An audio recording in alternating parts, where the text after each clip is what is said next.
At dawn, the streets of Boston fell silent, and then, almost instantly, exploded into chaos.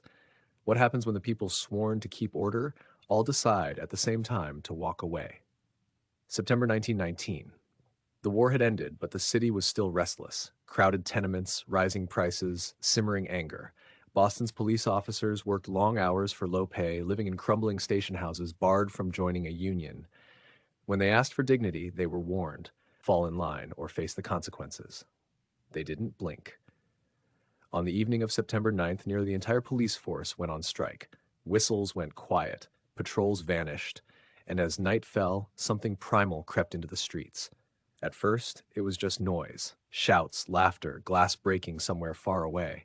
Then the looting began. Storefronts shattered. Crowds surged like tides, fueled by alcohol and adrenaline. Streetcars were overturned. Fistfights flared into brawls. By midnight, Boston felt unrecognizable, an ancient city stripped of its rules. Here's the twist. Many of the strikers believed the city would realize quickly and painfully how much it needed them and call them back with respect. But power rarely yields under pressure. The governor of Massachusetts, Calvin Coolidge, watched the disorder spread, and instead of compromise, he chose a message. He called out the state militia, bayonets fixed, boots pounding cobblestones. Order would be restored, even if it had to be enforced at gunpoint.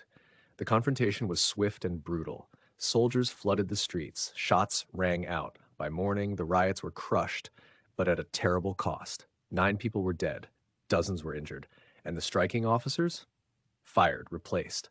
Their gamble had failed, yet the shockwaves traveled far beyond Boston. Across America, people asked the same uneasy question. If those who enforce the law can strike, who protects the public? Coolidge's stance, there is no right to strike against the public safety by anybody, anywhere, anytime, turned him into a national figure overnight. The city healed. New officers took the beat. Life moved on. But the memory lingered, like the echo of breaking glass at midnight. Because the Great Boston Police Strike wasn't just about wages or unions. It was about trust, about the fragile line between order and chaos, and about how quickly a city can change when that line disappears. If this story gripped you, help the channel grow.